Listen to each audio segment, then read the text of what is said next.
Deus, vocês estão felizes? Coisa boa, coisa boa. Gente, eu queria convidar vocês a abrirem as suas Bíblias em Efésios capítulo 5. E nós estamos numa série cujo tema é Uns aos Outros. E na semana passada nós fomos introduzidos a essa temática com a palavra do Igor Miguel, onde no texto de Efésios 4 a gente entendeu esse princípio bíblico da mutualidade. Essa palavra que no grego é uma palavra só, alelon, uns aos outros, que fala dessa reciprocidade, da mutualidade, da horizontalidade da vida cristã. E ele falou sobre a economia carismática, ou seja, como é que a gente administra os dons que Deus nos deu. E ele falou algumas coisas que reverberaram profundamente no meu coração ao longo dessa semana, acerca dessa economia da graça, falando que a economia da graça, ela funciona na lógica da dádiva, que a gente dá. E a economia do pecado funciona na lógica da dívida. A gente cobra, a gente se esconde, a gente cobre ou cobra. E essa lógica do pecado, essa economia do pecado não é a economia da igreja. Por isso nós podemos viver essa vida mútua, recíproca, uns aos outros, onde todo mundo tem algo a oferecer. E a igreja é esse ambiente da entrega, esse ambiente da vida que flui uns para os outros, de uns aos outros.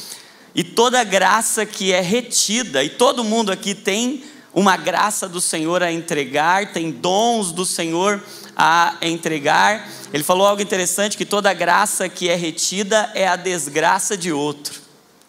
É uma desgraça na vida de alguém quando a minha graça não é repartida com alguém. E isso gera em nós uma responsabilidade, porque se há uma desgraça no mundo é porque há uma graça retida, né? É porque há uma graça que não foi compartilhada. Por isso amar é entregar. Deus amou o mundo de uma tal forma que entregou, que deu o seu único filho. Então amar é entregar, amar é repartir a graça que recebemos. Isso é a horizontalidade da cruz. Isso é a evidência de que a graça nos alcançou. É a gente começar a viver uma vida uns para os outros ou uns aos outros. Então, eu queria ler com vocês um texto hoje, que vai na sequência. Na semana passada o texto foi Efésios 4. Hoje eu queria aproveitar o contexto, e Deus colocou uma palavra no meu coração, que está lá em Efésios capítulo 5, um capítulo depois do que a gente estudou na semana passada, a partir do verso 15, Efésios 5, do 15 ao 21, está escrito assim: portanto, tenham cuidado com a maneira como vocês vivem. Vivam não como tolos ou como insensatos, mas como sábios, aproveitando bem o tempo ou remindo o tempo, porque os dias são maus. Por esta razão, não sejam insensatos, mas procurem compreender qual é a vontade do Senhor. E não se embriaguem com vinho, porque isso leva à devassidão ou à contenda, dissolução. Mas sejam cheios ou enchei-vos, deixem-se encher do Espírito, falando entre vocês com hinos, salmos, ou falando entre vocês com salmos, hinos e cânticos espirituais, cantando e louvando com o coração ao Senhor, dando sempre graças por tudo a nosso Deus e Pai, em nome de nosso Senhor Jesus Cristo. Sujeitem-se uns aos outros no temor de Cristo. Se você pode, feche seus olhos mais uma vez. Papai, nós estamos completamente rendidos ao Senhor com o nosso espírito. Nós não podemos fazer nada. Tu és soberano sobre todas as coisas e a tua palavra cria todas as coisas, Pai. Nós nesse momento queremos nos render diante do poder da Tua palavra. A Tua palavra é viva, é eficaz, é mais penetrante do que uma espada afiada de 2 gumes. Tua palavra é apta para discernir os pensamentos e as intenções do nosso coração. Então hoje nos reforma, nos transforma pela Tua palavra, Pai.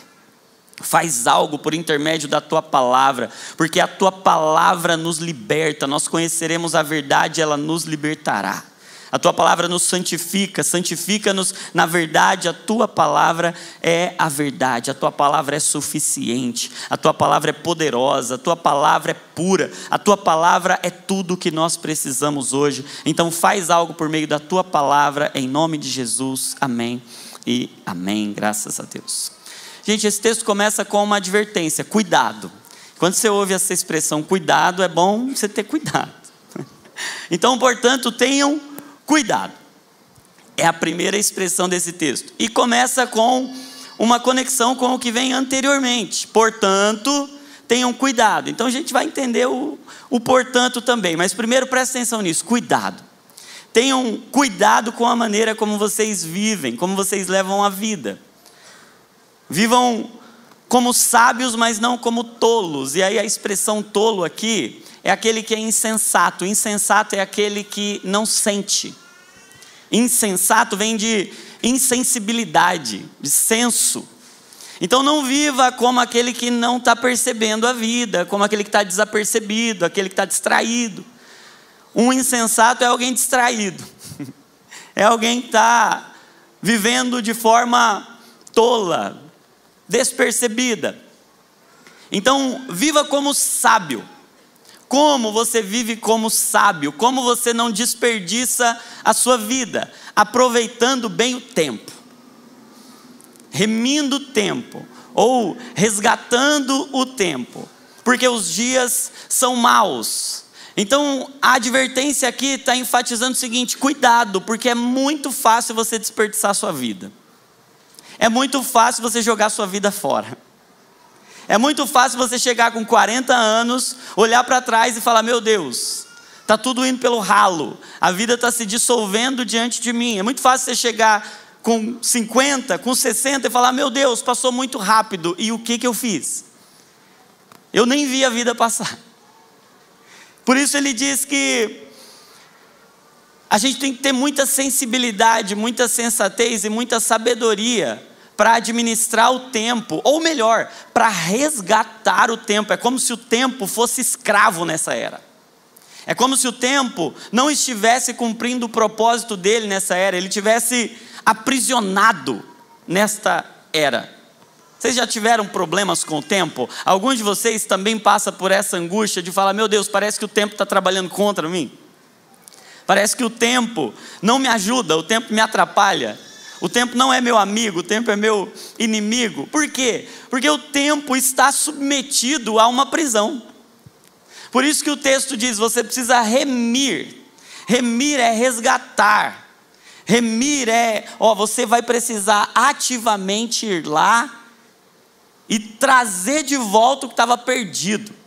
Porque se você deixar a vida te levar, se você não for sábio, você vai ser roubado na sua vida. A vida vai passar, ela vai escorrer pelos seus dedos e você desperdiçou a sua vida. Eu ouvi uma vez uma frase do pastor John Piper.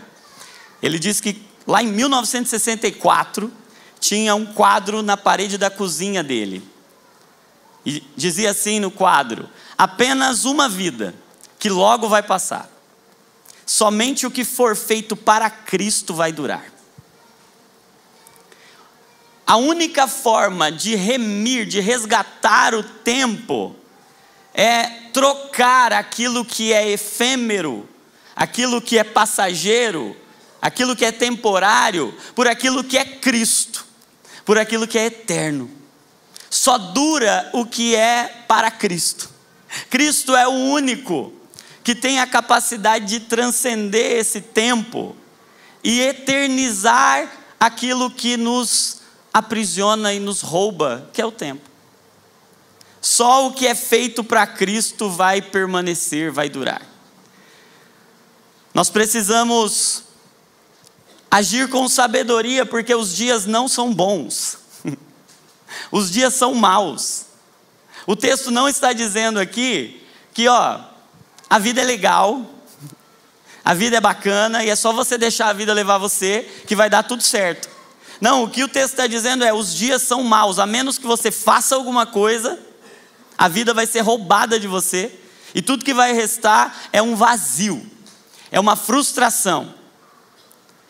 Os dias não são bons, nós é quem precisamos resgatá-los, para que eles sejam remidos, redimidos, e aí sim eles possam cumprir o propósito dele. A vida pode ser jogada fora, ou a vida pode ser jogada fora com facilidade. E essa é uma primeira pergunta que Deus está nos fazendo hoje. Será que nós não estamos jogando a nossa vida fora? Será que nós não estamos desperdiçando a vida com coisas que são temporárias? Ainda que sejam valiosas para esta era, elas durarão só até a nossa morte? Nós devemos ter cuidado para não desperdiçar a vida. No verso 17 ele diz assim: por esta razão, porque os dias não são bons, os dias são maus, e nós temos uma probabilidade grande de desperdiçar tempo, não sejam insensatos, não sejam tolos, não andem desligados e desapercebidos, mas procurem compreender qual é a vontade do Senhor. Então, ele está chamando a nossa atenção e diz: olha, só tem um jeito de você não jogar a sua vida fora: compreenda qual é a vontade de Deus, a vontade do Senhor. E aí no verso 18 ele diz: e não se embriaguem, não vivam uma vida embriagada com vinho, pois esse vinho leva à contenda, ou leva à dissolução, ou à devassidão. A palavra ali é azotia, A-S-O-T-I-A, que quer dizer desperdício, dissolução, sabe, algo ser dissolvido, diluído. Ele diz: tome cuidado para que a sua vida, você não viva uma vida embriagada, descontrolada, e aí a vida dissolveu, dissolutamente, diluiu. Sabe, eu tenho percebido que este talvez seja um diagnóstico do que nós vivemos. Parece que a nossa vida está dissolvendo, diluindo, sabe? Parece que a essência vai indo embora e a gente vai ficando só com fragmentos dela, está tudo meio quebrado, meio fragmentado. É uma vida dissoluta. Contenda, fala de briga, de separação, fala de uma vida com uma quebra. Não se embriaguem com vinho, pois ele leva a essa diluição da vida. Mas sejam cheios ou enchei-vos do Espírito. E aí, gente, eu vi uma vez uma frase de Billy Graham, ele dizendo assim: chegou um problema na igreja, um irmão que estava embriagado, um irmão que se embriagou. Falei: pecado, né? Então foi disciplinar. Ele falou: eu concordo de disciplinar o irmão. Verdade, tem que disciplinar mesmo. Ele falou: mas tem um outro pecado que a gente está cometendo e a gente também precisa corrigir.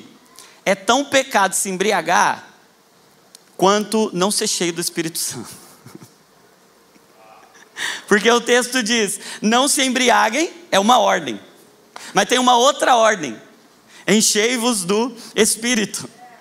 Nós não podemos ser seletivos no nosso arrependimento e dizer: não, aquele que está lá embriagado com o vinho, com o álcool, ou caído numa sarjeta, ou entregue completamente aos vícios, eles estão em pecado.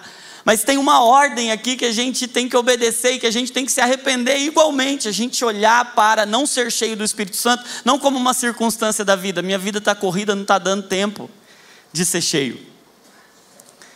Não dá para a gente olhar para não ser cheio do Espírito Santo com uma certa conivência, com uma autocomiseração, dizendo assim: minha vida está muito complicada, eu não estou conseguindo ser cheio do Espírito Santo. Não, nós não podemos nos conformar com este mundo. Enchei-vos do Espírito. Ele diz: não sejam insensatos, não desperdicem a vida. Não joguem a vida fora, mas procurem compreender qual é a vontade do Senhor. Em Efésios tem uma vontade clara de Deus. O tema da carta aos Efésios é a igreja. Conhecido também a carta aos Efésios como o evangelho da igreja. E ali tem uma revelação de um mistério. Qual é o mistério de Deus? Cristo. E Cristo é aquele que faz convergir todas as coisas no céu e na terra. Então a carta aos Efésios está mostrando qual é a vontade de Deus. A vontade de Deus é que tudo seja Cristo. Tudo seja feito para Cristo. Porque Cristo une o céu e a terra. Cristo é o alinhamento. Tudo de Deus está em Cristo e tudo de Cristo está na igreja. A igreja é essa manifestação visível do Cristo. Então, como você ama Cristo? Amando a igreja. Talvez a coisa mais horrorosa que pode ter acontecido na história da igreja é a gente construir uma imagem de um Cristo decapitado. De um Cristo que é um cabeça, mas não tem corpo. Ou que a gente se relaciona com Cristo sem se relacionar com a igreja. E que dá para viver uma vida com Cristo sem viver uma vida ou que exclua a igreja. A igreja é o corpo de Cristo. E isso é simples, gente. O corpo é o físico. Como eu me relaciono com Cristo fisicamente, como eu vejo Cristo fisicamente, como eu toco Cristo, como eu contemplo Cristo, como minhas mãos apalpam Cristo, quando eu me relaciono com a igreja. A igreja não é um acessório da nossa espiritualidade. A igreja não pode ser substituída por nada. Nós temos que amar o que Deus ama. E Deus ama a igreja mais do que tudo. Então nós precisamos compreender qual é a vontade do Senhor. A vontade do Senhor é fazer todas as coisas no céu e na terra convergirem em Cristo, por meio da igreja. Para que agora, pela igreja, Efésios 3:10, a multiforme graça de Deus seja conhecida. Então nós precisamos compreender qual é a vontade de Deus para não jogar nossa vida fora. E ele diz: deixem-se encher ou enchei-vos. Isso é uma ordem plural. Ele não diz assim: mas cada um encha-se do Espírito, individualmente, isoladamente. Parece-me que Paulo está dizendo assim para a igreja em Éfeso: encher-se do Espírito não é uma tarefa que se faz sozinho. Ele não diz: olha, cada um de vocês encha-se, porque vocês têm uma responsabilidade que é de vocês de se encher. Não, ele diz assim: enchei-vos, no plural. É como se depois desse enchei-vos tivesse uma expressão oculta ali, que Paulo não escreveu, mas que está lá: uns aos outros. Não dá para se encher se não for uns aos outros. É enchei-vos uns aos outros. Encher-se do Espírito é uma tarefa coletiva. É uma tarefa da igreja, do corpo. E aí, gente, ele diz que a gente pode muito bem se intoxicar. Porque o que é se embriagar? E talvez o nosso problema não seja o vinho, mas ele está usando o vinho aqui como uma metáfora de coisas que nos embriagam, coisas que nos intoxicam.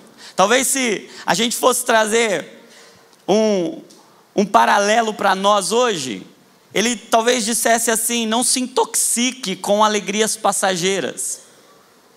Sabe? O nosso vinho pode ter mudado. A gente pode estar embriagado de outras coisas. A gente pode estar intoxicado de outras coisas. A gente pode estar descontrolado e aprisionado, porque a embriaguez fala de descontrole. A embriaguez fala de perda de consciência, perda de tempo. A embriaguez, ela vai falar de uma intoxicação. E engraçado que o vinho, ele tem álcool, e a propriedade farmacológica do álcool dentro de nós não é estimular. O álcool é um depressor, ele é um depressivo. Ele não aumenta a nossa capacidade, ele diminui nossa capacidade. O álcool é um depressor do sistema nervoso central. O que Paulo está dizendo aqui? É que os vícios, eles não aumentam nossa capacidade. As coisas que a gente fica preso nesta era não nos preenchem, elas só nos esvaziam. Elas só nos deixam cada vez mais descontrolados, cada vez mais perdidos na nossa própria vida. Talvez ele estivesse dizendo assim, ó, não se intoxique com o Twitter em que há contenda. E olha que agora está tendo menos, porque não está tendo Twitter, mas voltou agora? Voltou já? Então voltou a contenda. Não se intoxique. Ou ele estivesse dizendo assim, não se embebede com o Instagram em que há desperdício. Não se destrua com a pornografia, em que há dissolução da sua vida espiritual, conjugal, da sua vida, da sua saúde de todos os níveis. Não seja escravizado por aquilo que te destrói na comida, pelas gordices, pelas compulsões. Não perca o controle da sua vida, porque isso vai diluir você. São paráfrases que a gente pode olhar e falar, esse texto para nós, ele está falando disso. Talvez para nós o problema não seja o vinho, o álcool, mas são outros entorpecentes que vão nos deprimindo também, que vão roubando e dissolvendo a gente. Não deixe que nada dissolva a sua vida. Não deixe que nada roube você. Não deixe que nada te faça olhar para a vida e falar, o que eu estou fazendo da minha vida? Passou mais uma semana e o que eu fiz? Porque eu não fiz nada eterno. Eu estou sendo embriagado pelo vinho que Satanás conseguiu colocar na minha casa. Dissolução é desperdício. Então o vinho causa dissolução, é desperdiçar algo. Até a palavra aqui, azotia, ela fala de prodigalidade. Sabe o que é prodigalidade? Não é gastar tudo, é desperdiçar. Até um termo do direito, né? Eu lembro quando a Gé estava estudando a prodigalidade no direito, tem não sei se é um crime, mas é uma atrocidade, é você viver uma vida dissoluta, uma vida em que você desperdiça. Nós estamos nos desintegrando, nos desperdiçando um ao outro e desperdiçando a si mesmo, causando perdas, corrupção, separação, escorrendo pelos dedos. A vida está escorrendo pelos dedos. E a vida sem o Espírito é um desperdício. A vida que não é cheia do Espírito é uma vida desperdiçada. E hoje, com muito temor no coração, essa mensagem é para nós como igreja, para que a gente não desperdice a nossa vida correndo atrás de entorpecentes modernos, que são lícitos, que às vezes são até bonitos, mas que não nos enchem do Espírito. A vida sem o Espírito é um desperdício. E aí ele diz assim, não se embriaguem com vinho em que há dissolução, mas enchei-vos do Espírito. A palavra para encher ali é o verbo grego plerô. Plerô vem do mesmo termo pleroma, que é a plenitude. Cristo é a plenitude de Deus, Ele preenche todas as coisas. Então sabe o que é ser cheio do Espírito? É ser completo. Então tem uma constatação aqui, todos nós somos incompletos. Você já percebeu isso? Nenhum de nós aqui tem tudo que precisava ter. Todos nós temos um monte de pedaço faltando. Todos nós somos incompletos na nossa humanidade. A gente já nasce ferido, a gente já nasce incompleto, a gente já nasce machucado. A queda fez isso com a gente, a queda machucou a gente. A queda deixou a gente desconfigurado. Então a gente nasce vazio. E a gente vive uma vida vazia, e nada nesse mundo, nenhum entorpecente, seja antigo ou moderno, nenhum tipo de ser humano, nenhum relacionamento é capaz de nos completar, só o Espírito Santo. E é uma ilusão você tentar preencher a sua vida e completar e ser inteiro, confiando em outra coisa que não seja o Espírito. Você confiar a sua completude, a sua plenitude, você vai só se diluir cada vez mais. Se a fonte da sua busca não for o Espírito Santo, se os seus olhos não estiverem no Espírito de Deus, é correr atrás do vento, é vaidade, é dissolução, é escorrer, é uma névoa, é um vapor, é passageiro e não completa. E nós estamos nos diluindo e nos desintegrando quando não estamos cheios do Espírito. O Espírito tem um poder que é maior do que o do álcool. Porque o que o álcool faz? Ele não transforma a pessoa em outra. A pessoa não fica alterada. Você fala assim, fica outra pessoa. Às vezes fica mais ousado, às vezes fica mais briguento, mais desinibido, mais chorão. Transforma em outra pessoa que não é ela. Lógico e logicamente sempre diluindo, sempre desintegrando, sempre causando dissolução. Nunca é solução, é dissolução. É sempre dissolvendo. Mas o que Paulo faz a questão de fazer esse paralelo? Em vez de você se tornar outra pessoa, cheio do vinho, transforme-se em outra pessoa. Seja completamente alterado. Sendo completo, sendo quem você foi feito para ser. Sendo outra pessoa, você vai ser outra estrutura. Mas cheio do Espírito Santo, você vai ser completamente mudado. Vai alterar tudo, você vai se transformar em outra pessoa. Não uma pessoa diluída, mas uma pessoa inteira. Uma pessoa completa, seja cheio do Espírito Santo.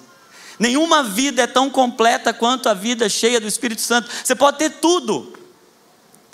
Você pode conquistar todos os bens, você pode ter o reconhecimento, o status, você pode ter fama, você pode ter tudo. Mas você vai ser desintegrado, diluído, embriagado. Mas quando você se transforma em alguém, e isso é uma tarefa coletiva que só a igreja pode, encher-se do Espírito, você vai ser controlado pelo Espírito. Olha isso. O Espírito vai te transformar em outra pessoa. E aí, sabe os vazios que existem em você? Que fazem você viver não a partir do que você crê, mas a partir das faltas, a partir da dívida e não da dádiva.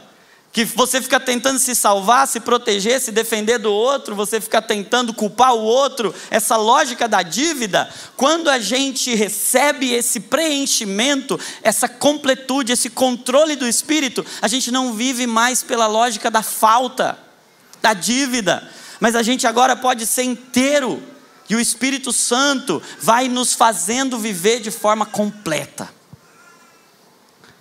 Vamos deixar o Espírito Santo tratar nossos vazios, porque só Ele nos completa. Tudo o que nós precisamos está nele. Amém? Mas como? Aí ele entra no verso 19. Como que a gente se enche? Como que a gente pode parar de viver uma vida embriagada, dissoluta, desperdiçada, e pode viver essa vida enchendo-se do Espírito? Ele responde, e aí ele vai seguir uma sequência de 4 ações, que vão estar ali até nesse presente contínuo, vão estar nesse gerúndio, porque indicam que é algo constante, que você tem que fazer frequentemente. A primeira coisa que ele nos dá como segredo, como passo prático, você quer ser cheio do Espírito Santo, você quer viver essa vida controlada pelo Espírito, tem aí conselhos práticos e atitudes práticas. A primeira, falando entre vocês, falando uns aos outros. Você tem que falar. E a gente acha que a gente vai ser cheio ouvindo. Mas o que o texto diz é que você vai ser cheio falando. Ouvir é só uma consequência de alguém que falou. Então não dá para ser cheio do Espírito se você não fala. E não tem como falar, aqui só eu estou falando hoje. Não tem como falar se você não viver vida de igreja, de fato, na sua casa e na casa dos irmãos que são igreja caseira com você. E todo mundo tem que falar. Esses dias nós estávamos no nosso DNA e a Dani trouxe essa palavra. Estou só copiando a palavra da Dani. Obrigado, Dani. Mas estou dando crédito, né?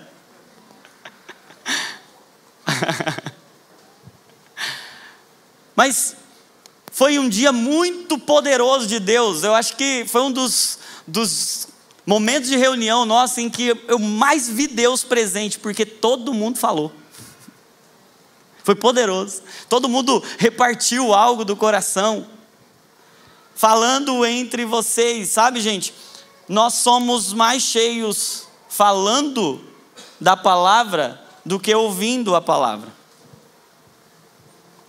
Nós temos que sair dessa passividade de uma igreja que consome pregações apenas, mas de gente que tem o coração cheio, ainda que seja de um pouquinho, porque é o que cabe no meu coração, são 5 pães e 2 peixinhos, mas eu vou falar, porque eu sou cheio falando entre vocês. E aí, eu tenho que ter uma revelação sobrenatural? Não, só precisa ter um salmo. E um salmo é interessante, porque salmo eu particularmente tenho um carinho muito especial pelos salmos. Até escrevi o livro Salmoterapia, porque os salmos, eles são o livro que mais fala por nós na Bíblia. Sabe, em toda a Bíblia, Deus está falando para nós. Mas os salmos têm uma capacidade de falar por nós, ele coloca o nosso coração para fora. É como se o salmista conseguisse expressar em palavras coisas que a gente não consegue. E tem 2 formas de interpretar isso aqui. É falando entre vocês com os salmos, os 150 salmos da Bíblia, mas tem uma segunda possibilidade de interpretar isso aqui, é a gente mesmo está escrevendo os nossos salmos uns para os outros. Porque o que é um salmo? É o salmista angustiado, aflito, com uma situação da vida dele, pressionado, angustiado, com medo, ele passando por dores da vida dele, e ele traz a centralidade de Cristo, do Espírito, ele coloca tudo aquilo aos pés de Cristo. Isso é um salmo. Ele coloca a alma dele diante do povo, para Cristo encher a vida dele, governar a vida dele, para Deus governar a vida dele por meio de um salmo. O coração se acessa pela boca. A boca fala do que o coração está cheio. O coração de alguém só pode ser acessado pela boca, então nós só vamos nos encher uns aos outros se a gente falar. Tem uma parte do Espírito que está dentro de você, tem uma parte do Espírito que está dentro de você, que o corpo só vai receber se você falar. E aí a graça que não é compartilhada, a graça que é retida, é a desgraça na vida de alguém. Já parou para pensar que a desgraça na vida de alguém pode ser o que você não falou?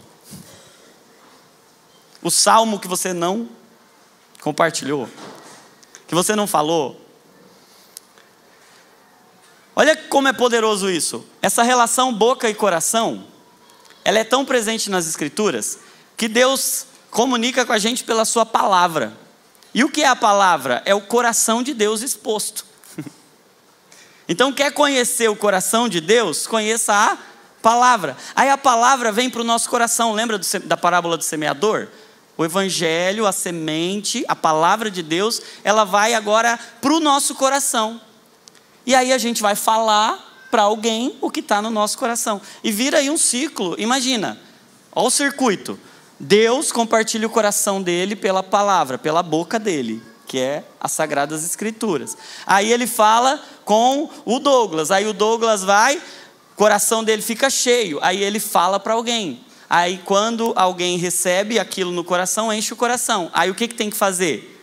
Falar para alguém. E aí cada um de nós vai colocando um pedaço da frase que Deus está escrevendo. Do salmo que Deus está escrevendo para a nossa igreja. É como se cada um de nós tivesse um pedaço. E aí imagina, ficou sem uma vírgula. A vírgula era você. Aí alguém não vai entender. E alguém não vai entender porque faltou a sua fala. Então esse boca-coração é o que enche a gente. Por isso nós vamos falar.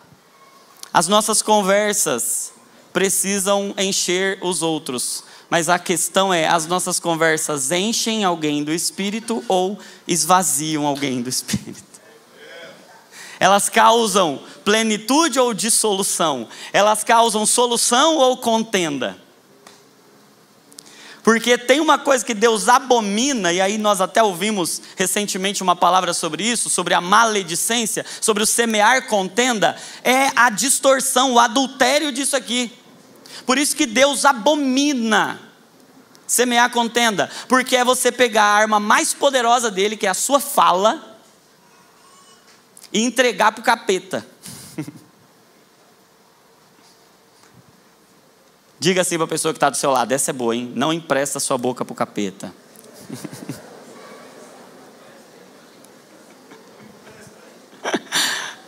As nossas conversas podem materializar a presença de Deus em nós. A presença de Deus pode ser materializada, a gente pode perceber Deus a partir das conversas. A partir de uma pessoa que tem o coração cheio, nós vemos Deus, Deus está entre nós. Deus cria pela fala. Certa vez eu ouvi a querida, saudosa professora Marlene Guerrato, dizendo que Deus cria o mundo pelas palavras. E as nossas palavras criam o mundo em que a gente vive. E aí, gente, por que a gente não fala como deveria falar?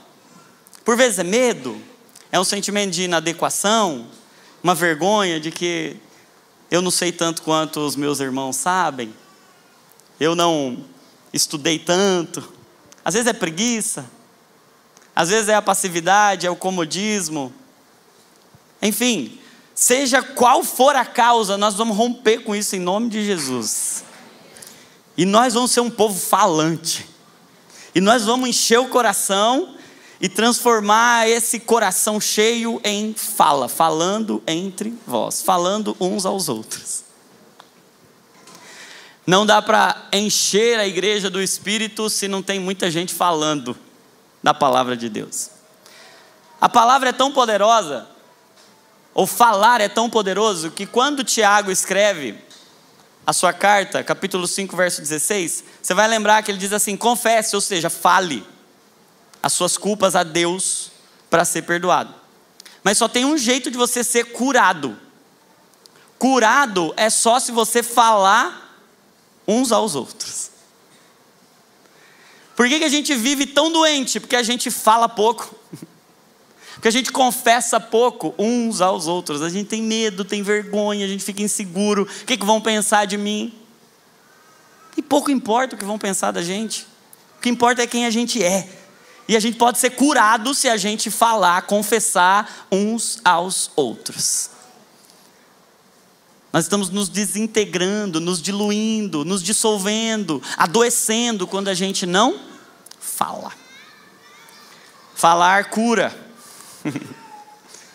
O corpo cura. Sabe o que eu acho interessante? Tem um monte de doença, que não é o remédio que cura, é o próprio corpo. É só o corpo estar funcionando? É só você hidratar ele direitinho, dar o descanso que ele precisa. O seu sistema imunológico. Só não tem remédio para vírus. Quem que cura o vírus? O corpo.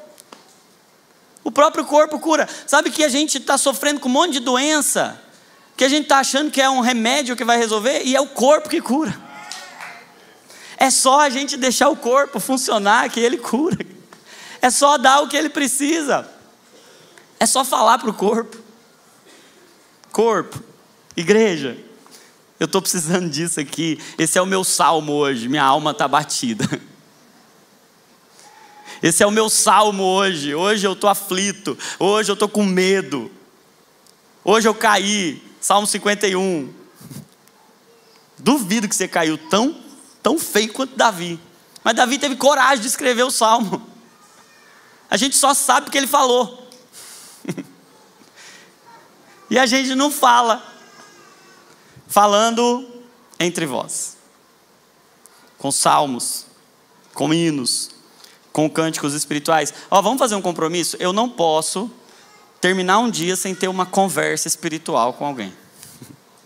Porque um dia que eu não falo uma conversa espiritual é um dia perdido. Os dias são maus. Como eu vou resgatar o tempo? Tendo conversas espirituais. Falando entre vós. Não pode ser só no dia do DNA. Eu tenho que encher a minha vida de conversas espirituais. Amém? Por isso, nós temos um acordo hoje a fazer como igreja. É não emprestar a nossa língua para outro. Nem que seja para a gente mesmo. Mas ser completamente controlado. Quem pode controlar a língua? Só o Espírito Santo de Deus. Olha que interessante. Esse texto de Efésios 5, ele vem logo depois de Efésios 4. Em Efésios 4... Efésios 4... Vocês não entenderam, gente. A revelação profunda. Sem o 4 não tem o 5. Vocês já pararam para pensar na profundidade disso? Não existe 5 sem 4. No 4, olha quantas vezes ele fala da nossa fala. 4:25, por isso deixando a mentira, cada um fale a verdade para com o seu próximo. No 29, não saia da sua boca, da vossa boca, nenhuma palavra torpe, suja, apodrecida. Mas unicamente, presta atenção nessa palavra, unicamente, é apenas, é só esse tipo de palavra que pode sair da sua boca, o resto está proibido. Apenas, unicamente, a que for boa para a edificação. Então, se não edifica, não fale. Porque a boca foi feita para edificar, não para destruir. Palavra torpe é uma palavra que não cumpre o propósito, não edifica. Não é só o palavrão, porque às vezes a gente acha que não, só não mandar os outros. Não é palavra torpe. Palavra torpe é qualquer palavra que não edifica. Porque é uma palavra que está sendo usada com outro propósito. Está sendo usada como um torpedo ali para destruir. Tem que edificar. Segundo, conforme a necessidade. Então às vezes até era edificante, mas não precisava. Não tinha necessidade de falar, a pessoa já estava sabendo. Então, tem que edificar, tem que ser de acordo com a necessidade. E terceiro, tem que transmitir graça àqueles que ouvem. Unicamente. Edificação, de acordo com a necessidade, e transmitir graça. Senão, não fale. Então não vou falar nada. Você vai encher seu coração da palavra de Deus, que habite ricamente. O texto paralelo desse é Colossenses capítulo 3, verso 16. Habite ricamente a palavra de Deus em vós. Quem está cheio da palavra de Deus sempre tem algo para falar. Amém? Olha o que ele diz. No verso 31. Que não haja no meio de vocês qualquer amargura, indignação, ira, gritaria e blasfêmia. Sabe o que é gritaria? Gritaria é gritar. Sabe o que é gritar? É falar num tom grosseiro. Não é só o que você fala, é o tom que você fala. Gente, as palavras são muito sérias para encher ou para esvaziar. A gente desperdiça a vida falando e a gente enche do Espírito falando uns aos outros. Gritaria. Pastor Josué que dizia, né? Os gritos começam quando termina a inteligência. Olha a outra.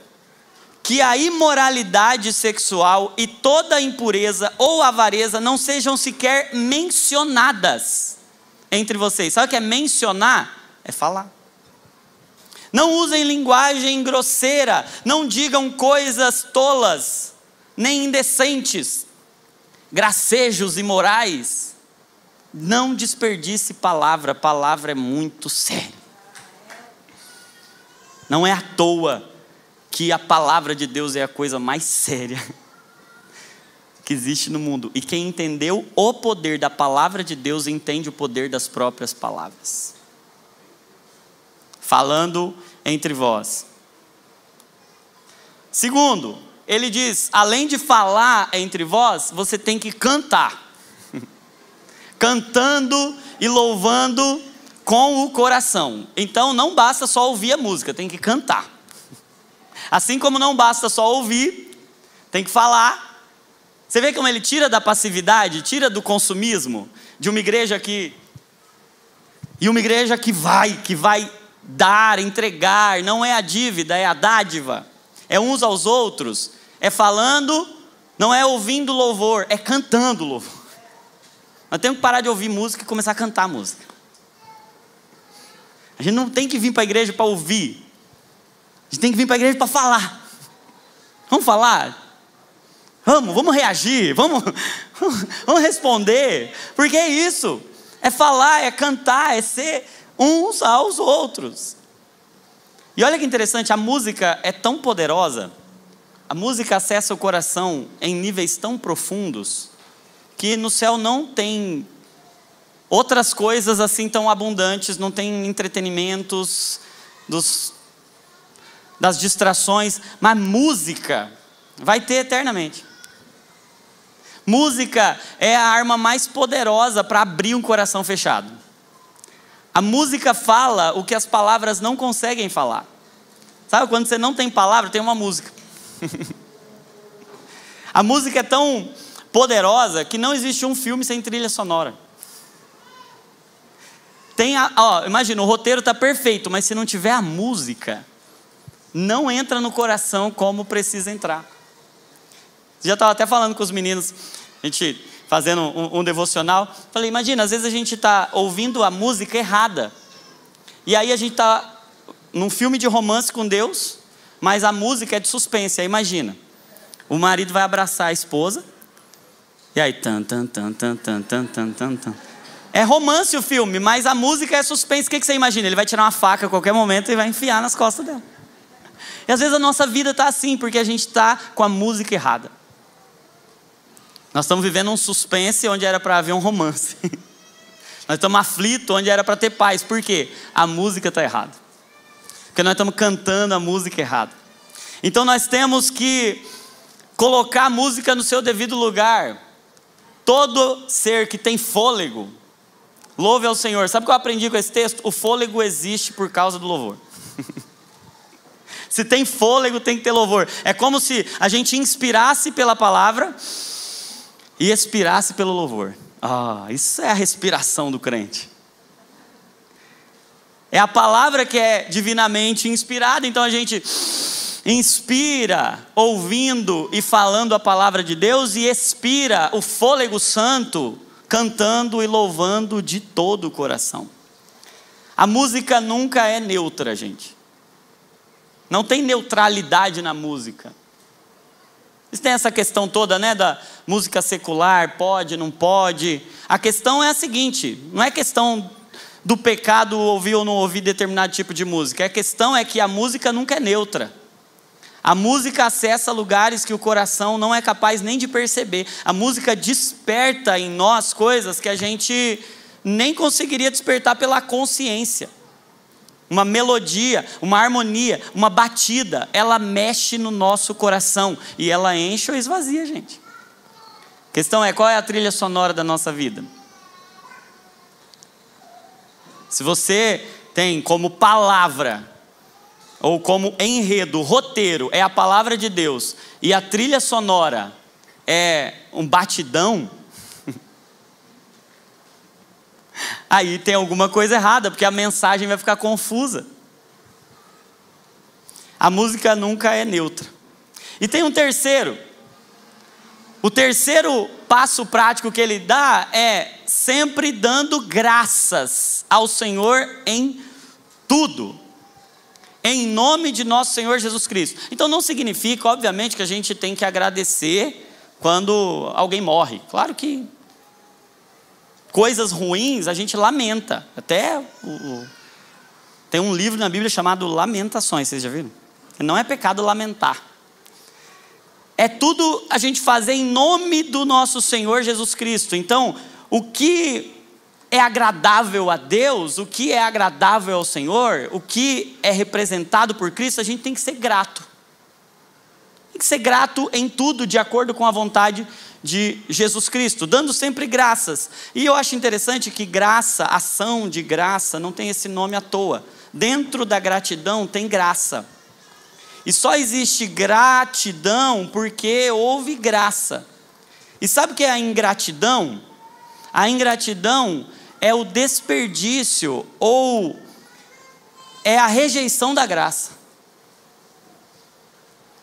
Talvez a ingratidão seja a própria desgraça. São sinônimos. Ingratidão é a ausência da gratidão. Só que a gratidão é a ação da graça. A gente até usa o termo ação de graças. O que é a ação de graças? É a ação da graça em nós. Então, se eu sou ingrato, é como se eu estivesse dizendo para a graça que ela não é suficiente. Vou repetir isso. A ingratidão é dizer para a graça que ela não é suficiente. Quando a gente vive uma vida de murmuração, a gente está adorando o diabo. John Piper que dizia isso, né? A adoração do diabo não é, oh, Satanás. A adoração ao diabo é a murmuração. É usar os nossos lábios para outro propósito que não o propósito dele, que é louvar ao Senhor. Dando sempre graças. Vocês lembram daquela pregação do pastor Douglas Gonçalves? Vocês conhecem ele? Falando, agradece que cresce, né? Agradece que cresce. Quando os discípulos chegam com 5 pães e 2 peixinhos ali para Jesus, daquele menino, o que Jesus faz? Ele dá graças e tendo dado graças, ele parte. Sempre Jesus dá graça mesmo pelo pouco, porque quando você agradece, cresce. Então o segredo não é reclamar, o segredo é clamar. E quem clama mais, reclama menos. Se você está reclamando muito, é sinal que você está clamando pouco. É a própria desgraça. É a defraudação da graça. Uma tentativa de furtar a bondade de Deus da nossa vida. Então eu quero que você olhe para a sua vida hoje e dê graça. Ah, mas eu não tenho tudo que eu queria. Mas você tem tudo que precisa. Ainda que seja para hoje. Porque quando Paulo ora para o Senhor, pedindo que aquele espinho na carne fosse retirado, o Senhor disse não. Mas ele respondeu, qual é a cura para você? A cura é a minha graça te basta. E tem coisas que vão ser resolvidas na nossa vida, não tirando o espinho, mas colocando graça. E a gente vai ter que se submeter a Deus para entender quais são os espinhos que Ele quer tirar e quais são os espinhos que nos curam. Porque curam a nossa soberba. Porque o que era o espinho na carne de Paulo? Para que eu não me ensoberbeça, foi-me dado um espinho. Então esse espinho é graça de Deus na minha vida. E a graça dele é suficiente, porque é melhor um espinho na carne do que um espírito soberbo. Então tem problemas que vão resolver a gente. Tem espinhos na carne que vão curar o nosso espírito. Tem doenças que vão curar a gente. Porque vão colocar a gente nesse quarto passo, sujeitando-vos uns aos outros. E aí não tem como a gente viver a vida cristã sem a atitude de Cristo. Que haja em vós o mesmo sentimento que houve em Cristo Jesus. Que mesmo sendo Deus, não teve por usurpação ser igual a Deus. Antes ele esvaziou-se a si mesmo. Ele se humilhou. Ele se sujeitou ao plano de Deus. E ele se sujeitou a nós. Ele se esvaziou diante do mundo, diante da humanidade. Ele entregou tudo. E é essa constatação aqui, você agora, cheio do Espírito Santo, você se sujeita. Não tem essa de quem é melhor, quem é pior, quem manda mais, quem manda menos. O que é uma igreja cheia do Espírito Santo? É uma igreja em que a gente se sujeita uns aos outros. E é interessante porque a evidência disso é que depois, a partir do 22, ele vai falar sobre família. Vós mulheres, sujeitem-se aos vossos maridos. Por quê? Porque é isso aqui, ó, só dá para se sujeitar, sujeitando mutuamente. Não é uma hierarquia de controle, é uma sujeição mútua, a gente se sujeita uns aos outros. A gente se humilha porque agora não tem mais essa economia da dívida, é a economia da graça. Se me sujeitar e me humilhar e pedir perdão e entregar algo a você é prejudicial a mim, é porque eu estou vivendo na economia da dívida e não da dádiva. Então, isso aqui resolve nossos problemas de família, porque depois ele vai falar sobre marido e mulher. Ele vai falar, marido, por causa disso aqui, você vai dar sua vida para sua esposa, como Cristo deu a vida pela dele. Por causa disso, os pais vão poder olhar para os filhos como o pai olha para os filhos. Os filhos vão poder olhar para os pais com obediência e com honra, porque a gente está cheio do Espírito, e aí a gente se sujeita uns aos outros. As contendas vão embora quando o Espírito entra. Mas quando entra o vinho, a contenda, a dissolução, aí a gente vive nessa diluição da nossa vida. Então hoje, uns aos outros que vai ficar para a gente é sujeitem-se uns aos outros. No temor de Cristo. A gente ouviu algumas semanas atrás acerca do temor. O temor é esse eixo que coloca no nosso coração no lugar dele, que nos reposiciona diante de Deus. Então, eu acho que a gente tem que fazer alguma coisa prática a partir desse entendimento. E um primeiro passo prático para mim, eu acho que é se arrepender de não ser cheio do Espírito Santo. E eu quero orar com vocês por isso, uma oração de arrependimento mesmo, em que a gente fala. Eu não quero orar por vocês. Nós vamos orar uns aos outros. Uns pelos outros. Se coloque de pé, por favor. E nós vamos nos arrepender de se embriagar com qualquer coisa que tem diluído a gente. Quero que você deixe o Espírito Santo agora trazer revelação para você do que tem roubado você, o que tem te descontrolado, o que tem embriagado, embebedado você. Sabe aquelas coisas que você fala assim, nossa, isso aqui está roubando meu tempo, está roubando minha vida, eu estou desperdiçando, mas eu não consigo sair, sabe? Seja algo na sua atenção, no seu corpo, no seu espírito. Mas o que está roubando você? O que está te diluindo? O que está te dissolvendo?